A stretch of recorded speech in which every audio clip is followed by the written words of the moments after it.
من 150 سنة الناس كانوا بيسألوا نفسهم أسئلة كتير وملهاش إجابة. إزاي الابن بيبقى شبه أبوه؟ إزاي ألوان العيون بتختلف من شخص للتاني؟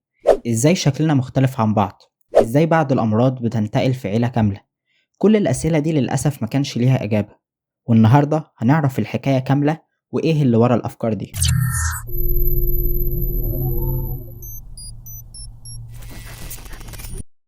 في سنة 1869 كان في عالم سويسري اسمه فريدريك مايجر بيشتغل على خلايا الدم البيضاء وبيعزل الخلايا دي، وهو شغال لقى مادة جوه نواة خلايا الدم وما كانش عارف ايه هي المادة دي، فساعتها سماها نيوكلين على أساس إن النواة اسمها نيوكليوس، فسماها نيوكلين على إنها المادة اللي جوه النيوكليوس.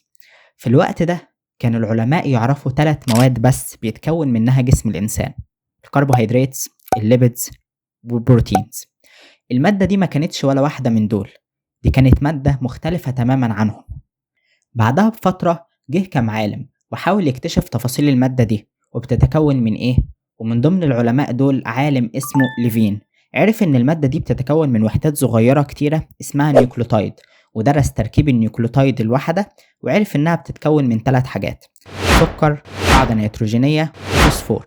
والقاعدة النيتروجينية كان ليها أكتر من نوع، اكتشفوا 4 أنواع: أديناين، جوانين، ثايمين، سيتوزاين. في أوائل القرن العشرين كان في عالم اسمه إروين تشارجاف حلل القواعد النيتروجينية اللي بيتكون منها المركب ده، واكتشف إن عدد الأديناين اللي في المركب بيساوي الثايمين، وإن عدد الجوانين يساوي سيتوزين، وإن الأعداد بتاعتهم بتختلف من الأنواع، يعني عدد المركبات اللي في الإنسان بيختلف من القرود للكلاب وهكذا. في اللحظة دي العلماء بدأوا يفهموا إن في مكون جديد للمركبات جوه جسم الإنسان، وهو الأحماض النووية. بس للأسف ما كانش عندهم إثبات كافي يقول إن الأحماض النووية هي اللي شايلة المادة الوراثية وهي المسؤولة عن تنوع الصفات بين البشر، لحد ما ظهر عالم اسمه جريفز في سنة 1928. جرب يحط نوعين من البكتيريا مع بعض، واحدة ضارة وواحدة مش ضارة، وقتل البكتيريا الضارة. والمفاجأة بعد ما قتل البكتيريا الضارة حصل إن البكتيريا اللي ما كانتش ضارة اتحولت وبقت ضارة، وقعد يفسر الموضوع ده، ووصل في الآخر إن في مادة وراثية انتقلت من البكتيريا الضارة للبكتيريا الغير ضارة. العلماء ساعتها كانوا فاكرين إن البروتينات هي المادة الوراثية اللي انتقلت من البكتيريا للبكتيريا التانية وهي المسؤولة عن الضرر ده، لكن الكلام ده كان غلط.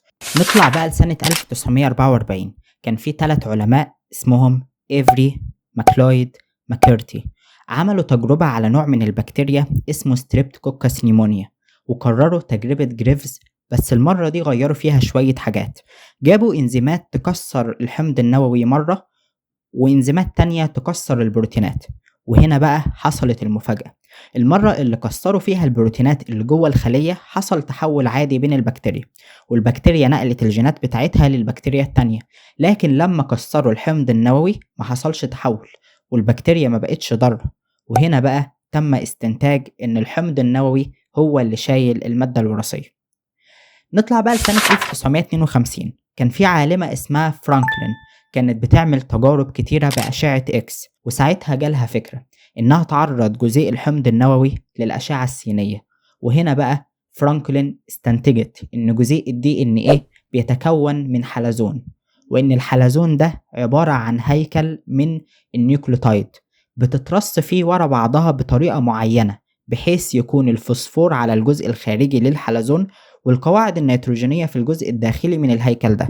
بعد سنة واحدة كان في عالمين اسمهم واتسون وكريك جمعوا كل الأدلة اللي فاتت والتصور اللي قالته فرانكلين، وعرضوا علينا أول نموذج مجسم للحمض النووي، وإنه عبارة عن حلزون مزدوج في صورة شريطين، ودي نفس صورة الحمض النووي اللي نعرفها النهاردة.